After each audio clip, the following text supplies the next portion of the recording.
Marx is one of the greatest villains in Kirby history, and Super Smash Bros. Ultimate makes him even better. With a first appearance dating back to Kirby Super Star and the later DS remake of Super Star Ultra, this antagonist perfectly represents a theme strong within the franchise: don't trust appearances. As anyone who has played Milky Way Wishes will tell you, this adorable jester-themed character becomes seriously sinister after gaining control of Planet Popstar to become an all-powerful monster. So much of this boss battle is therefore built around this central motif, from his attack pattern to his crazed smile. Therefore, when Smash Ultimate included the character as a boss in both the World of Light and Classic modes, the dev team had to make sure he lived up to this expected characterization.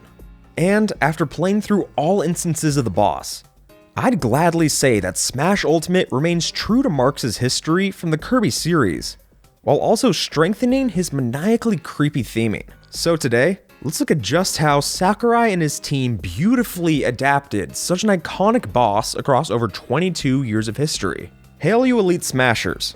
I'm Skip the Tutorial, and this is Boss Battle Breakdown, a deep dive into the ins and outs of boss design. And hey, if this is your first time here, then fire a laser at that subscribe for weekly insights into your favorite boss fights. Right out the gate, it's easy to draw comparisons between the two fights, which makes sense, because HAL Laboratory played into both games' development. But I think the similar designs of the two titles also solidifies this idea. In the Kirby series, the central mechanic focuses around the notion that Kirby could bring any assortment of different copy abilities to a fight. This leads to a lot of open-ended and inclusive design in the fights, since they have to account for such a variation of different Kirbys. That same concept applies to the Smash version of Marx as well. While he is the intended boss for Kirby's classic mode, playing as other characters, such as Inkling or Rosalina and Luma, also results in the same end fight. Take World of Light into account, and the choices for battling Marx grow even wider, with such open-ended design philosophies and robust movesets. Crossing Marx over faithfully becomes much easier than, say, Ganon from the Legend of Zelda series, who has a large amount of differently designed iterations to adapt into one representation. For this reason, Ultimate gets the groundwork of a near-perfect Marx recreation, which they can use to build upon his strengths. So, how does Ultimate's team enhance their version of Marx to make him even greater? Well, for one, this interpretation fleshes out his moveset while still keeping the same spirit. So many of his old attacks make an appearance, including his 4 crescent projectiles, all the times he spits out lasers, and even ripping himself in half to tear open a black hole. However, newcomers join his rotation as well.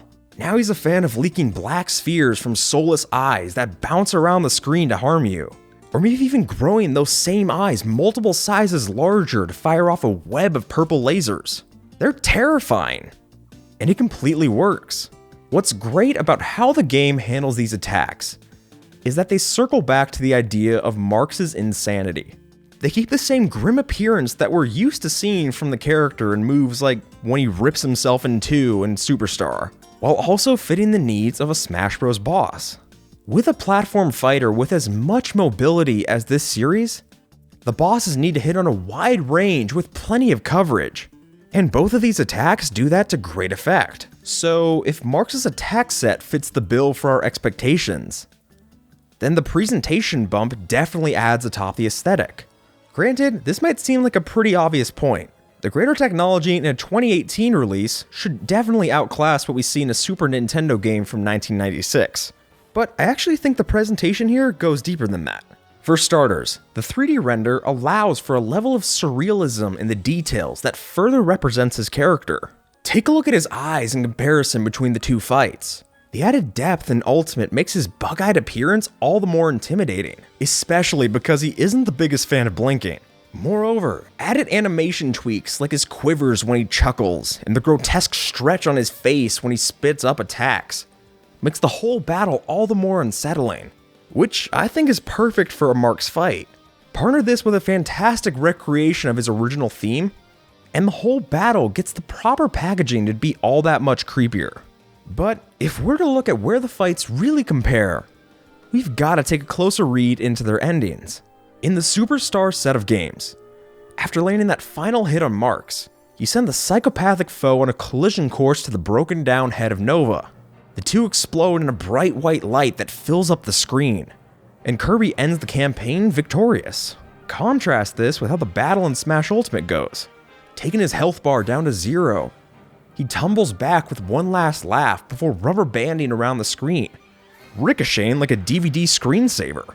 Finally, he lands face down, and the purple flame leaves the poor guy to his regular form.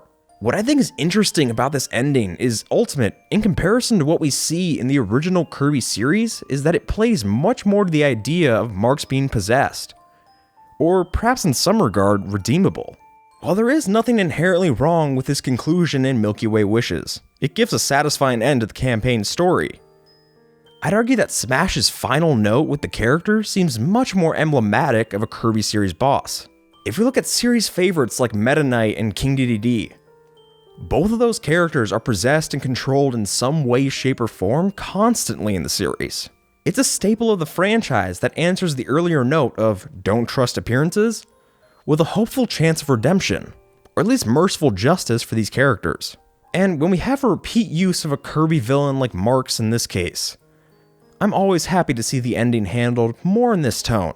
And really, I think it's fantastic to get such a reminiscent and faithful return to Marx in 2018.